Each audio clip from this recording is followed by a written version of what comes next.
Hello my dear YouTube family members, అందరికీ happy Diwali. ఈరోజు దివాళీ స్పెషల్గా నేను ఒక మంచి ఇన్స్టెంట్ స్వీట్ రెసిపీ చేశానండి. అదే బేషన్ లడ్డు.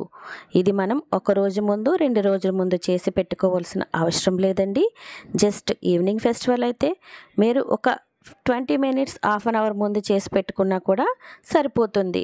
ఎందుకంటే ఇది జస్ట్ 5 to 10 మినిట్స్లో మనకి స్వీట్ అనేది రెడీ అయిపోతుంది అనమాట. ఇలా రెడీ చేసేసుకొని మీ నైబర్స్కి, ఫ్రెండ్స్కి, ఫ్యామిలీ మెంబర్స్కి చక్కగా మీ చేతి వంటని రుచి చూపించవచ్చు. మరి ఈ లడ్డూని ఇప్పుడు ఎలా చేసుకుందామో చూద్దాం. ఇందుకోసం ఒక పాన్ పెట్టుకోండి. 5 స్పూన్ల నెయ్యి వేసుకొని 1 కప్పు శనగపిండి వేసుకొని ఫ్లేమ్ సిమ్లో పెట్టుకొని పచ్చివాసన పోయేంత వరకు, మంచి అరోమా వచ్చేంత వరకు ఫ్రై చేసుకోండి. తర్వాత 2 స్పూన్స్ ఇలాచీ పౌడర్ వేసుకొని కలుపుకోండి. తర్వాత 1/2 కప్పు కండెన్స్ మిల్క్ వేసుకోండి.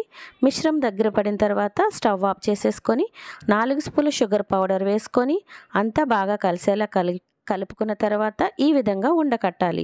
అప్పుడు మనం చేతికి నూనె కానీ నెయ్యి కానీ రాసుకొని ఇట్లా చిన్న చిన్న ఉండల్లా చుట్టుకొని మీకు నచ్చిన విధంగా డెకరేట్ చేసుకుంటే టేస్టీ బేషన్ లడ్డు రెడీ. ఈ దివాళీకి ఇన్స్టెంట్గా 10 మినిట్స్లో అయిపోయే ఈ రెసిపీని మీరు కూడా ట్రై చేయండి. నచ్చితే ప్లీజ్ నా ఛానల్ సబ్స్క్రైబ్ చేయండి. నా ఛానల్ని సపోర్ట్ చేయండి. Thank you for watching. అందరికీ హ్యాపీ దివాళీ.